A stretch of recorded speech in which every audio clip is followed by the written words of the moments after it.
Hello दोस्तों, बहुत बहुत स्वागत है आप सभी का हमारे इस यूट्यूब चैनल क्रैश एजुकेशन में। दोस्तों, आज हम भौतिक विज्ञान का अध्याय नंबर 1 प्रकाश का परावर्तन का 5वां पार्ट वीडियो देखेंगे। 4 पार्ट हम पहले बता चुके हैं और 4 पार्ट में जितने भी इम्पोर्टेंट क्वेश्चन कवर हो पाए हैं मैंने सभी क्वेश्चन को बारी बारी से बता दिया है। तो सबसे पहली बार अगर इस वीडियो को देख रहे हैं तो इससे पहले आप पिछले 4 पार्ट को जाकर देख लीजिए। साइंस के नाम से एक प्लेलिस्ट बना हुआ है, उसी में आपको सारे पार्ट का वीडियो मिल जाएंगे, या फिर लिंक को हम डिस्क्रिप्शन में दे देंगे, वहाँ से भी जाकर आप पिछले पार्ट वीडियो को देख सकते हैं। तो चलिए वीडियो को बिना समय को गवाए वीडियो शुरू करते हैं। उससे पहले अगर आप हमारे चैनल पे पहली बार आए हैं तो चैनल को सब्सक्राइब कर लीजिए, साथ में बेल आइकन को प्रेस कर लीजिएगा, ताकि जब भी हम लाइव क्लास पढ़ाएं, मॉक टेस्ट लें या फिर वीडियो अपलोड करें तो उन सभी बातों की नोटिफिकेशन आप तक पहुंच जाए। और आपके सगे संबंधी, फ्रेंड्स हो, भाई हो, बहन हो, जो भी हो, अगर परीक्षा देना चाहते हैं मैट्रिक का तो उनको इस चैनल के बारे में इंट्रोड्यूस अवश्य कराइएगा, क्योंकि इस चैनल पे आपको अनुभवी शिक्षकों के द्वारा बेहतरीन तरीके से तैयारी कराई जाती है। तो चलिए आज का जो हमारा सबसे पहला क्वेश्चन होगा वो होगा वक्रता केंद्र से शुरू करेंगे। आज का हमारा सबसे पहला क्वेश्चन है वक्रता केंद्र किसे कहते हैं। सेंटर ऑफ कर्वेचर जिसे हम अंग्रेजी में कहते हैं। तो वक्रता केंद्र क्या है, वक्रता केंद्र किसे कहते हैं। तो दर्पण जिस खोखले गोले का बना होता है उसके केंद्र को वक्रता केंद्र कहते हैं। पिछले वीडियो में हमने वक्रता केंद्र और दर्पण का ध्रुव दो बातों को हमने क्लियर किया था, लेकिन फिर से हम इस वीडियो में शुरू से बता रहे हैं, क्योंकि जो भी बच्चे पिछले वीडियो को नहीं देख पाए हैं वो इस वीडियो से समझ जाए। तो वक्रता केंद्र दर्पण जिस खोखले गोले का भाग होता है उसके केंद्र को वक्रता केंद्र कहते हैं। इसे सी से सूचित किया जाता है। देखिए यहाँ पे कह रहा है कि दर्पण जिस खोखले गोले का, यानी कि मान लीजिए कि यह एक गोला है, यह एक खोखला गोला है, ठीक है, यह एक खोखला गोला है। तो कहता है कि दर्पण जिस खोखले गोले का बना होता है तो उसके केंद्र को, यानी कि एक गोला है तो इस खोखला गोला है तो इसका केंद्र कहाँ हो जाएगा, यहाँ पे हो जाएगा। तो इसके केंद्र को, इसी को तो हम लोग क्या कहते हैं, वक्रता केंद्र कहते हैं। इसी को हम लोग वक्रता केंद्र बोलेंगे। क्या बोलेंगे, वक्रता केंद्र। यही कह रहा है कि दर्पण जिस खोखले गोले का भाग होता है उसके केंद्र को ही हम वक्रता केंद्र कहते हैं, और इसे हम सी के द्वारा सूचित करते हैं, इसे हम सी से सूचित करते हैं। तो वक्रता केंद्र आपको अच्छी तरह से समझ में आ गया होगा। अब चलते हैं, दर्पण का ध्रुव है। अब कहता है कि दर्पण का ध्रुव किसे कहते हैं, दर्पण का ध्रुव। अब देखिए इसी बात को भी अच्छे तरीके से समझिएगा। दर्पण के मध्य बिंदु को दर्पण का ध्रुव कहा जाता है। ये दर्पण है, ठीक है, यह जो है दर्पण है। क्या है, दर्पण है। मान लीजिए कि यह जो है दर्पण है, ठीक है। अब कहता है कि दर्पण के मध्य बिंदु को, इसका मध्य बिंदु कौन होगा, यहाँ पे होगा। इसका मध्य बिंदु क्या हुआ, ए। तो इसी को तो हम लोग कहते हैं दर्पण का ध्रुव, इसी को हम लोग दर्पण का ध्रुव कहते हैं। तो दर्पण के मध्य बिंदु को दर्पण का ध्रुव कहा जाता है और इसे पी के द्वारा सूचित किया जाता है। वक्रता केंद्र को सी के द्वारा सूचित किया जाता है और दर्पण का ध्रुव को पी के द्वारा सूचित किया जाता है। अब चलिए अब आगे चलते हैं। अब कहता है कि मुख्य अक्ष क्या है, जिसे हम प्रधान अक्ष भी कहते हैं। मुख्य अक्ष या प्रधान अक्ष, मुख्य अक्ष या प्रधान अक्ष, प्रिंसिपल एक्सिस। अंग्रेजी में हम इसे प्रिंसिपल एक्सिस के नाम से जानते हैं। तो कहता है मुख्य अक्ष किसे कहते हैं, हमारा नेक्स्ट क्वेश्चन है। तो गोलीय दर्पण के वक्रता केंद्र और ध्रुव से होकर जाने वाली रेखा को मुख्य अक्ष कहा जाता है। इस बात को समझिएगा। कहता है गोलीय दर्पण के वक्रता केंद्र, यानी कि मान लीजिए कि यह एक गोलीय दर्पण है। अब कहेंगे गोलीय दर्पण में हम उत्तल भी बना सकते हैं या अवतल भी बना सकते हैं। इससे फर्क नहीं पड़ता है कि क्या वो अवतल है या उत्तल है, क्योंकि यहाँ पे कह रहा है गोलीय दर्पण। तो गोलीय दर्पण तो दो प्रकार के होते हैं, अवतल दर्पण और उत्तल दर्पण। तो ये दोनों में से हम किसी भी प्रकार के दर्पण को बना सकते हैं। तो कहता है कि गोलीय दर्पण के वक्रता केंद्र, इसमें जो वक्रता केंद्र था कहाँ था, वक्रता केंद्र कहता है कि गोलीय दर्पण जिस खोखले गोले का बना होता है इसके केंद्र को, यानी कि यह अगर एक गोला होगा तो इसका केंद्र जो होगा कहाँ होगा, यहाँ पे हो जाएगा। और कहता है कि इसके ध्रुव, तो ध्रुव हो जाएगा यहाँ पे। तो ये दोनों के जो होकर, इन दोनों चीज से होकर जाने वाली रेखा को हम लोग क्या कहते हैं, मुख्य अक्ष या प्रधान अक्ष कहा जाता है। तो इसी को हम लोग क्या कहते हैं, मुख्य अक्ष। और इसे हम एक्स डैश के द्वारा सूचित करते हैं, एक्स और एक्स डैश, एक्स और एक्स डैश। देखिए गोलीय दर्पण के वक्रता केंद्र और ध्रुव से होकर जाने वाली रेखा को हम लोग मुख्य अक्ष या प्रधान अक्ष कहते हैं। इसे एक्स डैश के द्वारा सूचित किया जाता है। अब देख लीजिए यहाँ पे है दर्पण की चौड़ाई, सॉरी दर्पण का द्वारक। दर्पण का द्वारक किसे कहते हैं, ठीक है। दर्पण का द्वारक किसे कहते हैं? तो दर्पण का द्वारक बहुत ही इजी है। दर्पण की चौड़ाई को दर्पण का द्वारक कहा जाता है। दर्पण की चौड़ाई को दर्पण का द्वारक कहा जाता है। दर्पण की चौड़ाई को, अब देखिए यह जो दर्पण है तो कहता है कि यह कितना चौड़ा है। इसी चौड़ाई को हम लोग जो डैश डैश करके मिला रहे हैं, इसी को हम लोग दर्पण का द्वारक कहते हैं। द्वार, द्वारक में सबसे पहला शब्द द्वार लगा हुआ है, तो इसी बात से समझिएगा कि दर्पण का द्वार कितना चौड़ा है, उसी बात को हम लोग दर्पण का द्वारक कहते हैं। यानी कि दर्पण की चौड़ाई को दर्पण का द्वारक कहा जाता है। जैसे देखिए दर्पण का द्वारक कौन है, यहाँ पे इस फिगर को देखिए, ये दर्पण पारा हुआ है और इसमें जो जितना ये चौड़ाई हुआ, इसी को हम लोग दर्पण का द्वारक कह रहे हैं। तो दर्पण की चौड़ाई को दर्पण का द्वारक कहा जाता है। वेरी सिंपल परिभाषा है, ठीक है। अब चलिए, अब हम लोग चलते हैं वक्रता त्रिज्या। पहले था वक्रता केंद्र, लेकिन यह है वक्रता त्रिज्या, रेडियस ऑफ कर्वेचर, ठीक है। अब देखिए गोलीय दर्पण के वक्रता केंद्र और उसके ध्रुव के बीच की दूरी को वक्रता त्रिज्या कहते हैं। गोलीय दर्पण के वक्रता केंद्र, यानी कि मान लीजिए कि यह एक गोलीय दर्पण है, ठीक है, तो इसके वक्रता केंद्र कहाँ हो जाएगा, यहाँ पे हो जाएगा, क्योंकि यह गोलीय दर्पण खोखले गोले का केंद्र यहीं होगा और उसके ध्रुव के बीच, और ध्रुव हो जाएगा यहाँ। तो यह दोनों की जो बीच की दूरी होगी, इस दोनों बिंदु के जो बीच की दूरी होगी, इसी को हम लोग वक्रता त्रिज्या के नाम से जानते हैं। तो यही कह रहा है कि गोलीय दर्पण के वक्रता केंद्र और उसके ध्रुव के बीच की दूरी को हम लोग वक्रता त्रिज्या कहते हैं। देखिए इन सभी बातों को अगर आप कॉपी पर लिख कर अगर समझते हैं तो आशा करते हैं ज़्यादा आपको समझ में आएगा और बहुत दिनों तक याद रहेगा। अगर 2 से 3 बार अगर इस बात को रिवीजन कर लेते हैं तो हम वादा के साथ कह सकते हैं कि यह जो है एक बहुत ही अच्छा आपके दिमाग में अच्छे तरीके से बैठ जाएगा, जो कि आप जीवन भर याद रख सकते हैं। तो वक्रता त्रिज्या, गोलीय दर्पण के वक्रता केंद्र और ध्रुव के बीच की दूरी को वक्रता त्रिज्या कहते हैं और इसे जो है हम आर के द्वारा सूचित करते हैं। R, capital R, small R नहीं जी, कैपिटल आर के द्वारा हम इसे सूचित करते हैं। कैपिटल आर के द्वारा सूचित करते हैं किसे, वक्रता त्रिज्या को, रेडियस ऑफ कर्वेचर, वक्रता त्रिज्या। और हाँ, ऐसा जो हम पढ़ा रहे हैं यहाँ पे हम बता रहे हैं परिभाषा और उसके साथ साथ हम आपको समझा भी रहे हैं, तो ऐसा आपको YouTube पे कहीं भी देखने के लिए नहीं मिलेगा। कोई ऐसे YouTube पे शिक्षक नहीं होंगे जो आपको इस तरह से पढ़ाएंगे, इस तरह से सिखाएंगे। तो हम आशा करते हैं कि आप लोग मेरी बात को भली भांति से समझ रहे होंगे। तो इसलिए अपने दोस्तों के पास, अपने भाई के साथ, बहन के साथ, या आपके परिवार में, या आपके दोस्त में, आपके पहचान में जो भी लोग मैट्रिक का परीक्षा देने वाले हैं, उनको इस चैनल के बारे में परिचित कराइएगा, बताइएगा कि इस चैनल पे कैसे पढ़ाया जाता है, क्या पढ़ाया जाता है। तो अब तो हमारी हो गई बात वक्रता त्रिज्या की। अब हम चलते हैं आगे। अब कुछ चिन्ह दिए हुए हैं, उन्हें पहचानना है। तो इन सभी बातों को हमने पहले आपको बता दिया है, इसलिए हम दोबारा इसमें नहीं बताएंगे, बिकॉज वीडियो जो है काफ़ी लंबा हो जाएगा। इसलिए चूँकि चैप्टर है जो बहुत काफ़ी लंबा है, इसलिए हम सिर्फ और सिर्फ क्वेश्चन आंसर को बताएंगे, क्योंकि वो सब बातें आपको पहले भी बता दिया गया है। इसलिए हम रिवीजन इस वीडियो में नहीं करेंगे, इस वीडियो में आगे हम एक बार देख लेते हैं। तो अब हमारा नेक्स्ट क्वेश्चन है, अवतल दर्पण का दूसरा नाम क्या है? अवतल दर्पण का दूसरा नाम क्या है? तो हो जाएगा अभिसारी दर्पण। अवतल दर्पण का दूसरा नाम क्या है? अभिसारी दर्पण। और यह जो है ऑब्जेक्टिव टाइप क्वेश्चन है।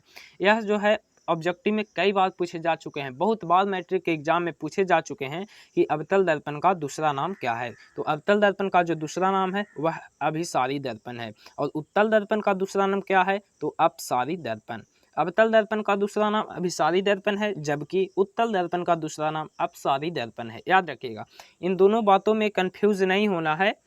यह दोनों बातों को अच्छी तरह से याद कर लीजिए कि अवतल दर्पण का दूसरा नाम अभिसारी दर्पण है और उत्तल दर्पण का दूसरा नाम अपसारी दर्पण है। सॉरी।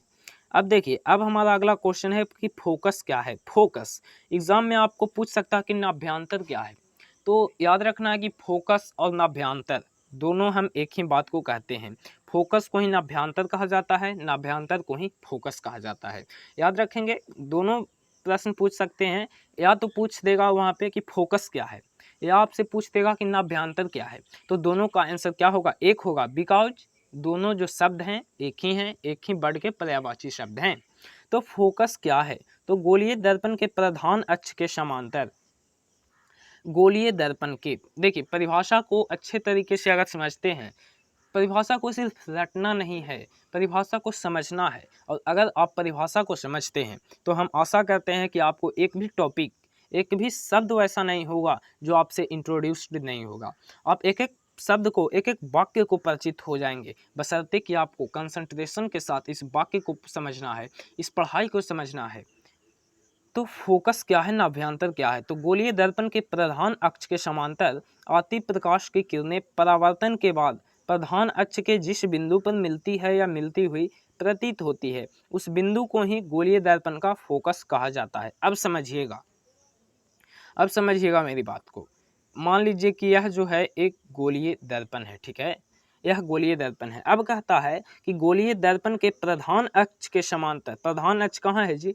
प्रधान अक्ष तो यहाँ से जाती है, चूंकि वक्रता केंद्र और ध्रुव से, तो प्रधान अक्ष ए हो गया। तो यहाँ पे कह रहा है कि गोलीय दर्पण के प्रधान अक्ष के समांतर, तो समांतर मतलब होता है कि उसके ही बराबर, तो हम यहाँ से एक प्रधान अक्ष के समांतर रेखा खींच देते हैं। अब कहता है कि गोलीय दर्पण के प्रधान अक्ष के समांतर आती प्रकाश की किरण आ रही है, ठीक है, आ रही है।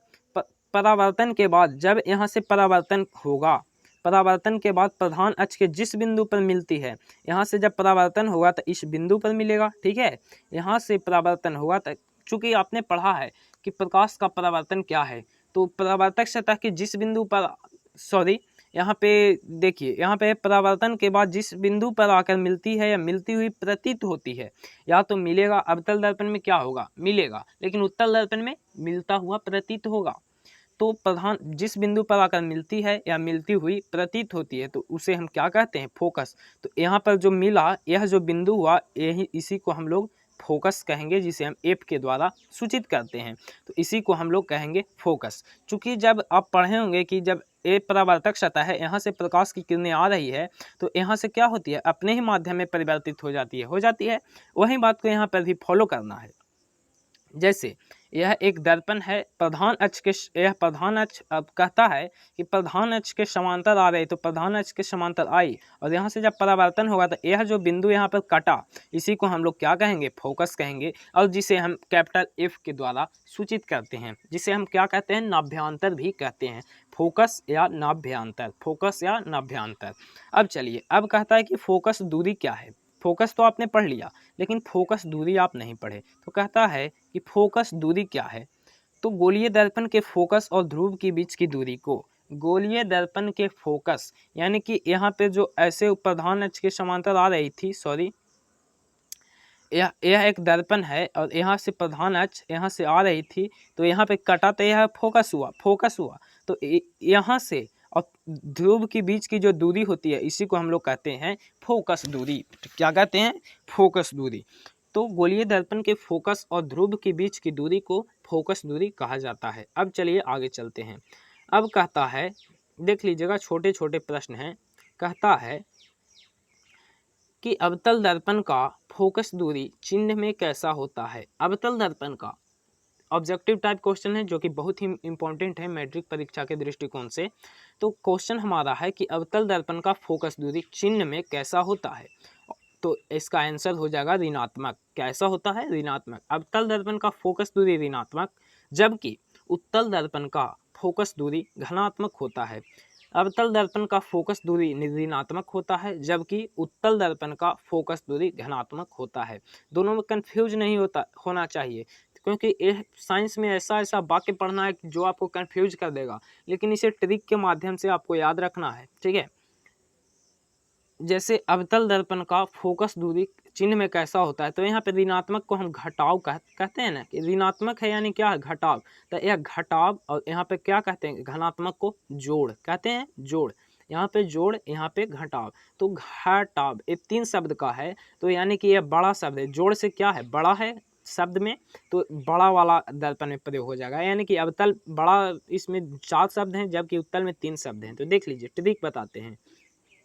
तो इसमें घटाव, यानी कि इसमें ज़्यादा, जोड़ से ज़्यादा है, यानी कि यह अवतल दर्पण, और इसमें जोड़, जोड़ यानी कि उत्तल, यानी इसमें कम शब्द तो जोड़ में भी कम शब्द, तो ये दोनों में हो जाएगा। तो अवतल दर्पण का फोकस दूरी चिन्ह में ऋणात्मक और उत्तल दर्पण का फोकस दूरी चिन्ह में धनात्मक। अब चलिए आगे बढ़ते हैं। अब कहता है कि गोलीय दर्पण में चिन्ह का निर्धारण कहाँ से किया जाता है। गोलीय दर्पण या तो वो अवतल दर्पण हो या वो उत्तल दर्पण हो, कोई भी दर्पण हो, उसमें चिन्ह का जो निर्धारण होता है कहाँ से होता है, तो आंसर हो जाएगा ध्रुव से। आंसर क्या हो जाएगा, ध्रुव से। गोलीय दर्पण में चिन्ह का निर्धारण ध्रुव से होता है। और यह जो ऑब्जेक्टिव हम बता रहे हैं आपको, ये सभी ऑब्जेक्टिव को आप कॉपी पर लिख लेने का प्रयास करेंगे, क्योंकि यह सब जो ऑब्जेक्टिव बहुत बहुत ज़्यादा इंपॉर्टेंट हैं। तो अगर इन सब बातों को, इन सब ऑब्जेक्टिव प्रश्न को अगर आप नहीं लिखते हैं तो आपका समझिए कि नंबर छूटता ही जा रहा है। ठीक है, तो इसलिए हम कह रहे हैं, अपने लिए हम नहीं कह रहे हैं, आप लोगों के लिए हम कह रहे हैं कि इन सब बातों को लिख लीजिएगा, इन सब ऑब्जेक्टिव प्रश्न, सब्जेक्टिव प्रश्न को लिख लीजिएगा। तो गोलीय दर्पण में चिन्ह का जो निर्धारण किया जाता है ध्रुव से। अब ध्रुव के बाएं तरफ जो होता है, ध्रुव के बाएं तरफ ऋणात्मक और दाएं तरफ धनात्मक होता है। अब ये तो हो गया कि ध्रुव से किया जाता है, लेकिन ध्रुव के बाएं तरफ क्या होता है, तो ऋणात्मक होता है और दायां तरफ जो होता है धनात्मक होता है। बायां तरफ ऋणात्मक, दायां तरफ धनात्मक, याद रखेंगे। अगला क्वेश्चन है, अवतल दर्पण तथा उत्तल दर्पण में वस्तु का दूरी का चिन्ह कैसा होता है। वस्तु का दूरी यू का चिन्ह जो होता है कैसा होता है, धनात्मक या ऋणात्मक, तो आंसर हो जाएगा ऋणात्मक। चूंकि यहाँ पे अवतल दर्पण है तो अवतल दर्पण में क्या बताए, ऋणात्मक। और गोलीय दर्पण में अगला क्वेश्चन है, गोलीय दर्पण के फोकस दूरी और वक्रता त्रिज्या में कैसा संबंध होता है। देख लीजिएगा, बहुत ही अच्छा क्वेश्चन, बहुत इंपॉर्टेंट क्वेश्चन। गोलीय दर्पण के फोकस दूरी और वक्रता त्रिज्या में कैसा संबंध होता है। फोकस दूरी, देखिए फोकस को तो हम कैपिटल एफ से सूचित करते हैं, बट फोकस दूरी को हम लोग स्मॉल एफ से सूचित करते हैं। देख लीजिएगा, फोकस को हम लोग कैपिटल एफ से सूचित करते हैं, जबकि फोकस दूरी को हम लोग स्मॉल एफ से सूचित करते हैं। तो यहाँ पे पूछ रहा है कि फोकस दूरी और वक्रता त्रिज्या में, तो कैपिटल एफ बराबर r/2, सॉरी कैपिटल आर होगा, एफ बराबर r/2। देख लीजिएगा यहाँ पे गोलीय दर्पण के फोकस दूरी और वक्रता त्रिज्या में कैसा संबंध होता है, तो एफ बराबर r/2, जहाँ एफ फोकस दूरी और r वक्रता त्रिज्या होती है। एफ फोकस दूरी और r वक्रता त्रिज्या होती है। देखिए फोकस को हम लोग कैपिटल एफ से सूचित करते हैं, जबकि हम लोग फोकस दूरी को स्मॉल एफ से सूचित करते हैं।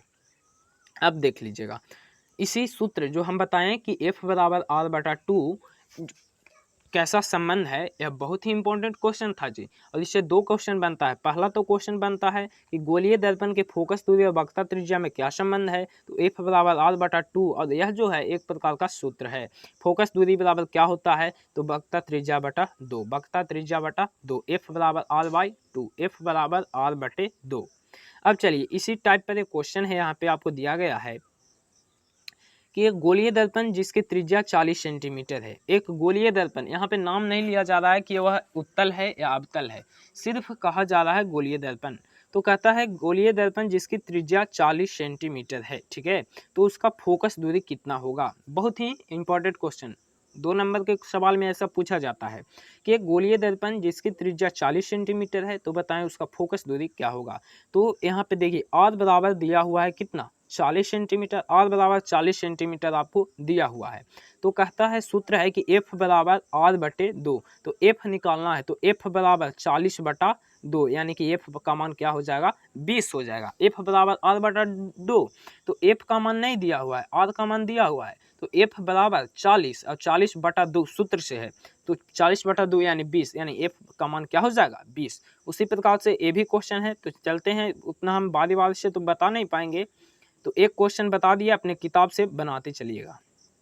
अब देखिए, अब पिछले क्लास में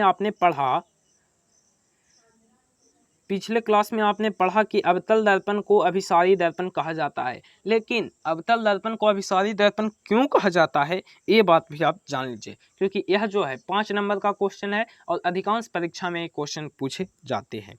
तो अवतल दर्पण को अभिसारी दर्पण क्यों कहा जाता है, तो अवतल दर्पण के प्रधान अक्ष के समांतर आती प्रकाश की किरणें परावर्तन के बाद एक बिंदु पर जमा हो जाती है, इसलिए अवतल दर्पण को अभिसारी दर्पण कहा जाता है। देखिएगा, अवतल दर्पण को अभिसारी दर्पण क्यों कहा जाता है? तो अवतल दर्पण के प्रधान अक्ष के समांतर, ठीक है, ये जो है अवतल दर्पण है, पीछे लगा हुआ भाग है, ठीक है। अवतल दर्पण के प्रधान अक्ष के समांतर आती प्रकाश की किरणें परावर्तन के बाद एक बिंदु पर जमा हो जाती है। जहां से भी परावर्तित होगा इसी बिंदु पर आएगा, जहां से, क्योंकि यह जो है फोकस है, तो कहता है कि परावर्तन के बाद एक बिंदु पर जमा हो जाती है, इसलिए अवतल दर्पण को अभिसारी दर्पण कहा जाता है। सिंपल परिभाषा याद रखिएगा। कहेगा, क्वेश्चन पूछेगा कि अवतल दर्पण को बताइए जी कि अवतल दर्पण को अभिसारी दर्पण क्यों कहा जाता है? तो अवतल दर्पण के प्रधान अक्ष के समांतर आती प्रकाश की किरणें परावर्तन के बाद एक बिंदु पर जमा हो जाती है, इसलिए अवतल दर्पण को अभिसारी दर्पण कहा जाता है। फिगर देख लीजिए, यहाँ से देखिए, यह जो है इस फिगर से समझिएगा, ठीक है।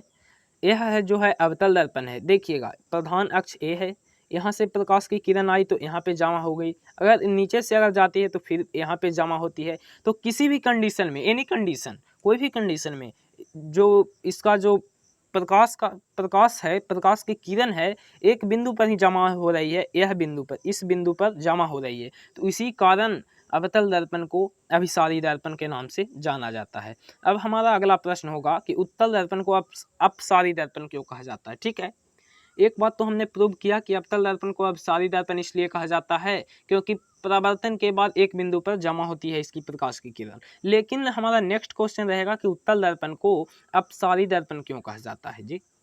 तो इसका आंसर सुन लीजिए। उत्तल दर्पण के प्रधान अक्ष के समांतर आती प्रकाश की किरणें परावर्तन के बाद एक बिंदु से फैलती हुई प्रतीत होती है। उसमें एक बिंदु पर जमा होती थी, लेकिन यहाँ पे एक बिंदु से फैलता हुआ प्रतीत हो रहा है, तो इसलिए उत्तल दर्पण को अपसारी दर्पण कहा जाता है। देख लीजिएगा, उत्तल दर्पण के प्रधान अक्ष के समांतर आती प्रकाश की किरणें परावर्तन के बाद एक बिंदु से फैलती हुई प्रतीत होती है, इसलिए उत्तल दर्पण को अपसारी दर्पण कहा जाता है। Very simple, very easy question. उत्तल दर्पण को अपसारी दर्पण क्यों कहा जाता है? तो उत्तल दर्पण के प्रधान अक्ष के समांतर आती प्रकाश की किरणें परावर्तन के बाद एक बिंदु से फैलती हुई प्रतीत होती है, इसलिए उत्तल दर्पण को अपसारी दर्पण कहा जाता है। फिगर देख लीजिएगा, फिगर में है, देख लीजिए, यह जो है उत्तल दर्पण है, यहाँ प्रधान अक्ष है, ठीक है। यहाँ से जब प्रकाश की किरण आई तो यहाँ से परावर्तित हो गया, यहाँ से जब प्रकाश की किरण आई तो यहाँ से परिवर्तित हो गया, तो यानी यहाँ से देखिए, यहाँ से फैला, यहाँ से फैला, यानी कि यहाँ से फैल ही रहा है, ठीक है, यहाँ से फैल रहा है प्रकाश की किरण, इसलिए उत्तल दर्पण को अपसारी दर्पण कहा जाता है। अब हमारा अगला क्वेश्चन होगा, अब हमारा देखिए अगला क्वेश्चन है कि गोलीय दर्पण में बनने वाले किरण आरेख के नियम। गोलीय दर्पण में जो किरण आरेख बनते हैं, गोलीय दर्पण में बनते हैं क्या? किरण आरेख, उसका क्या नियम है जी? उसका क्या नियम है, क्या शर्त है, ये हम अगले वीडियो में आपको बताएंगे। चूँकि यह वीडियो काफ़ी ज़्यादा लंबा हो चुका है, तो इसलिए हम अच्छे तरीके से सिर्फ 25 मिनट का हम टाइम लेते हैं एक वीडियो बनाने के लिए। एक वीडियो में आपको मात्र 25 मिनट पढ़ाते हैं, जो कि बहुत अच्छा समय हो जाता है। तो यह गोलीय दर्पण में बनने वाले किरण आरेख के जो नियम हैं, ये हम अगले पार्ट में पढ़ाएंगे। तो तब तक के लिए हम जय हिंद, जय भारत, और इस वीडियो को अधिक से अधिक शेयर कर दीजिएगा, ताकि जो भी भावी बच्चे हैं जो अगले बार मैट्रिक का एग्ज़ाम देंगे, तो उनके पास ये वीडियो जाना चाहिए। वो देखेंगे, समझेंगे कि नहीं, ये जो है बहुत अच्छे तरीके से यहाँ पे पढ़ाया जा रहा है। ऑब्जेक्टिव भी प्रश्न को क्लियर कराया जा रहा है, सब्जेक्टिव प्रश्न को भी क्लियर कराया जा रहा है। तो इस वीडियो को अधिक से अधिक शेयर करिएगा, और जो लोग हमारे चैनल पे पहली बार आकर पढ़ रहे हैं, विजिट कर रहे हैं, तो वो चैनल को अवश्य सब्सक्राइब करिएगा, और साथ में उसके बगल में एक बेल का आइकन होता है, घंटी का आइकन होता है, उसको प्रेस करके ऑल कर दीजिएगा, ताकि जब भी हम किसी भी प्रकार का टेस्ट लें या लाइव क्लास लें, तो उन सभी बातों की जानकारी, उन सभी चीज़ों का नोटिफिकेशन आप तक पहुंच जाए। इसके लिए यह करना आपको अति आवश्यक होगा, सब्सक्राइब करना होगा। तो चलिए मिलेंगे हम लोग अगले पार्ट वीडियो में, तब तक के लिए जय हिंद, वंदे मातरम।